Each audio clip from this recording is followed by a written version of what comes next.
Task Force 16, comprising the last two operational carriers, the USS Hornet and Enterprise, are redirected to Midway at top speed. Meanwhile, the torpedo-damaged Yorktown is assessed with a repair time of 90 days. But there's no time for delay. Every available body is called into service. 1,400 workers are incredibly able to complete the job in just 2 days.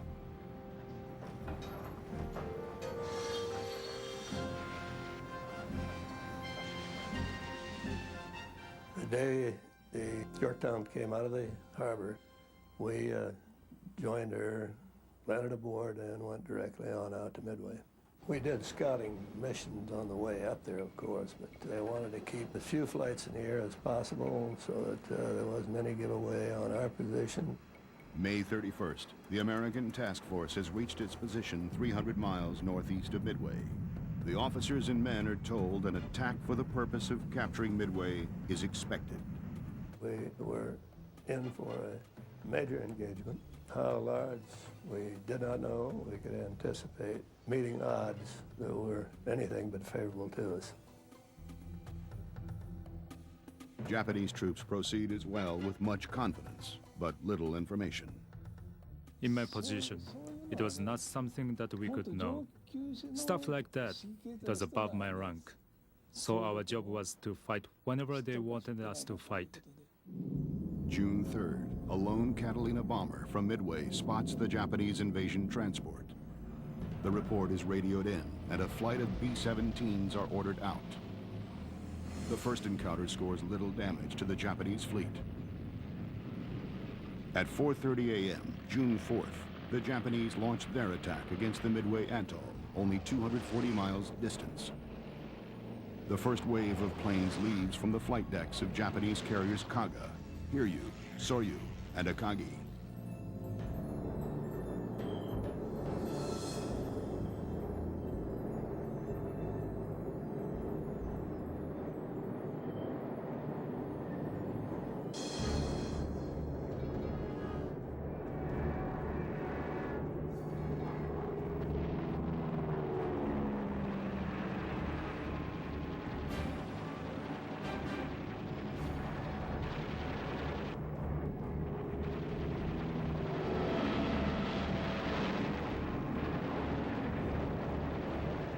Although forewarned of the raid, 26 Marine fighters are no match for the superior Japanese Zeros.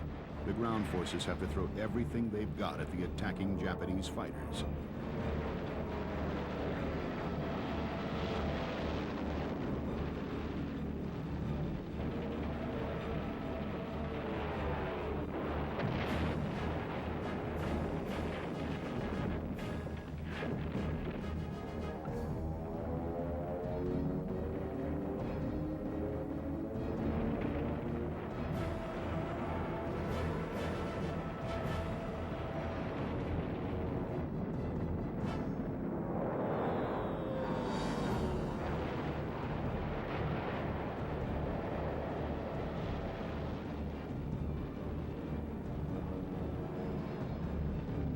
The Japanese strike has devastating results, and they are so certain of victory, they don't bother to bomb the airstrip, which they intend to use after the island is taken.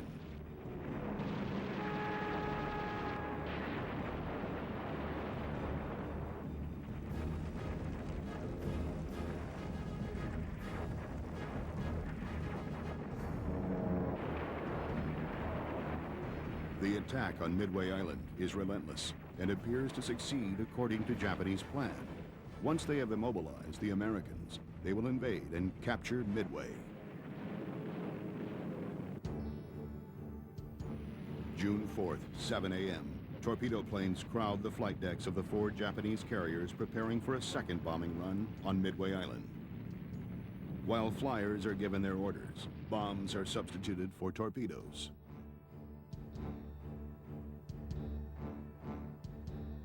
But now, the American fleet springs its trap. We got the information that the Japanese had hit in force at Midway and had made a very aggressive attack there. And the decision was made jointly to press home an attack on the best knowledge we had, which is at that time began to close in to be accurate. We launched loaded with 1,000-pound delayed action fuses, some armor piercing. An hour and 20 minutes out, we spotted for the first time the 3 carriers of the 4 that were known to be in the area.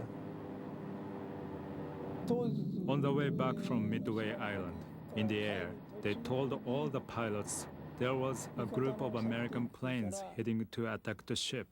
But until then, I had no idea that the Americans would ever appear. American torpedo planes arrive and attack 3 of the Japanese carriers.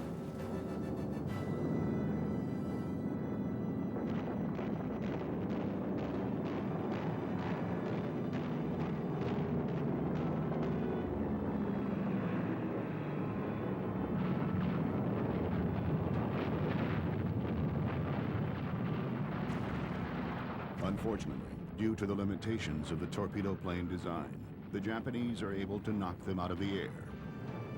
The carrier crews listen to their fellow servicemen on the ship radio. Mayday, mayday. I'm ditching. They got Sherman. Bail out. 2 o'clock, 2 o'clock, 2 o'clock. Watch it. We could see our torpedo planes going in the water, one right after the other, after the other. They were obviously under heavy attack from the Japanese aircraft. Of the 15 planes from Hornet, all are shot down. Of the Yorktown's 12 torpedo planes, 10 are lost. Of 14 planes from the Enterprise, only 4 survive.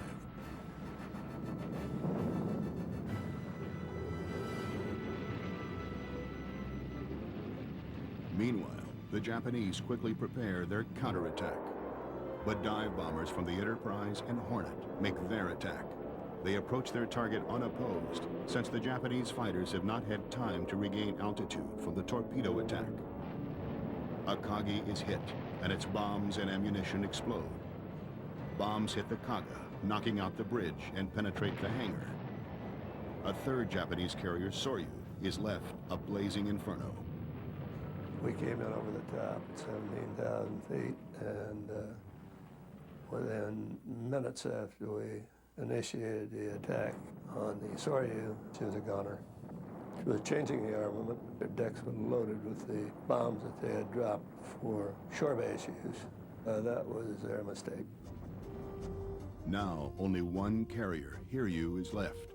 Its commander, Rear Admiral Yamaguchi, immediately orders a strike against the American carriers. I felt it was a great loss. The only remaining ship was Hiryu, so I felt we were the ones who had to take revenge for the 3 destroyed ships. Zeros and dive bombers from the Hiryu follow the returning American planes to the Yorktown.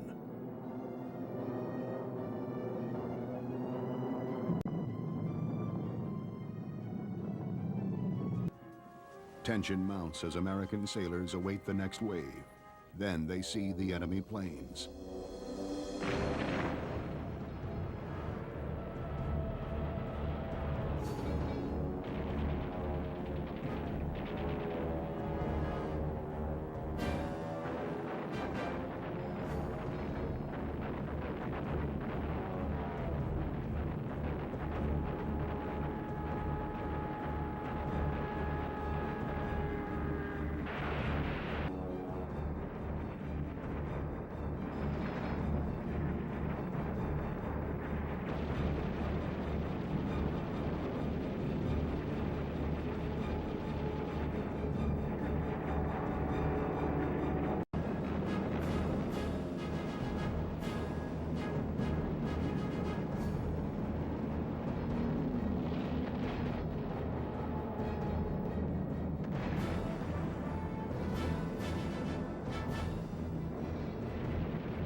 Taisuke Maruyama is in one of the torpedo planes.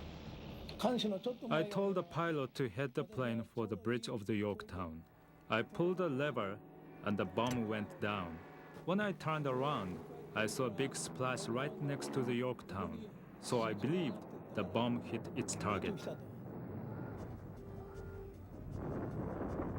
The Yorktown has caught fire on her stack. Crew members secure the boilers and pour water on the flames. But can the ship survive?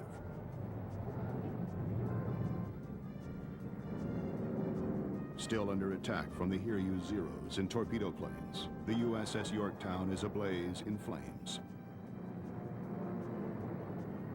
It's a problem for returning pilots like Ensign Robert Elder. When we got into the vicinity of the Yorktown, then the radio just came alive. They cleared us out of the pattern, stay clear, stay clear. We are under heavy attack. So we didn't argue that. Low on fuel, we headed for the Enterprise and just barely made it there.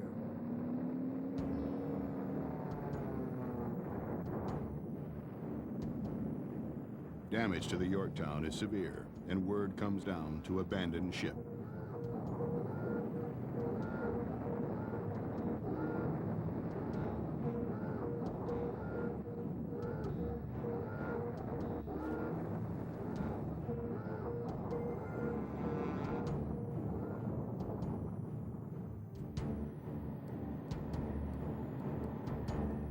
Late that afternoon, American planes from the Enterprise are able to locate the Hiryu and launch an attack to take this final carrier out of action. Picked up the Hiryu. She had aircraft in the air, and they were mad as hornets. They swarmed all over us, but so badly outnumbered that it was only a matter of minutes before we had fatally damaged it.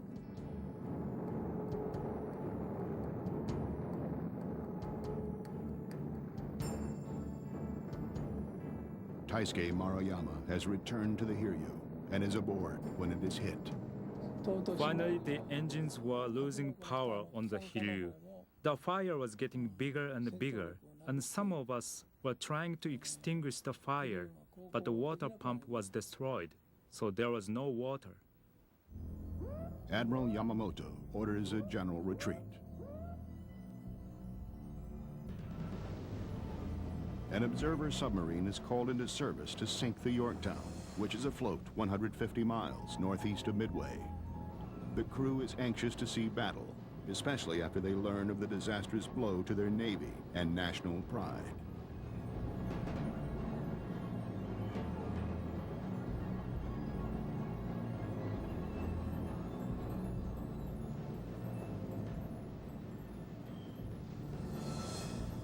A damage control party volunteers to save what's left of the Yorktown.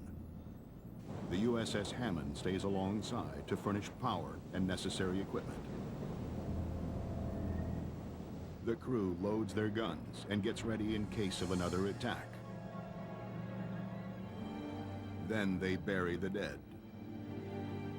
With the boiler fires under control, the order is given to start the engines. The plan is to limp back to Pearl Harbor, burning all the furniture on board as fuel.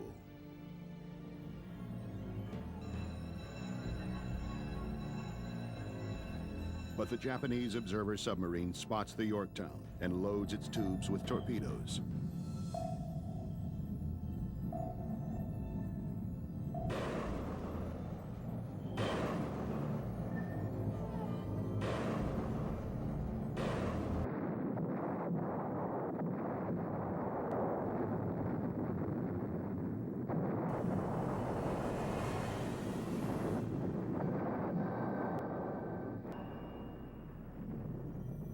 It is evident that the Yorktown is doomed. At 6 a.m. on June 7th, she begins to sink. As the ship's log is officially closed, it is exactly 6 months to the hour since the attack on Pearl Harbor.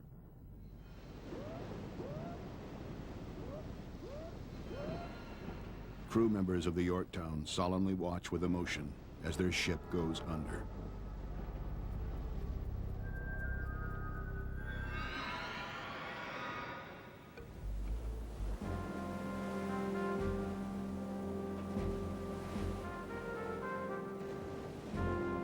captain of the submarine which sank the Yorktown will return to Japan and be hailed as a hero. Number-wise, including ships and planes, Japan was stronger. But the Americans not only had ships and squadrons, they also had an air force from Midway, and the Midway Island was an unsinkable base. The pilots who fought in the battle returned to Midway to continue their vigilance. A massive search and rescue operation is carried out for those who ran out of fuel. Many are returned, some after being missing for as long as a week. All are grateful to be alive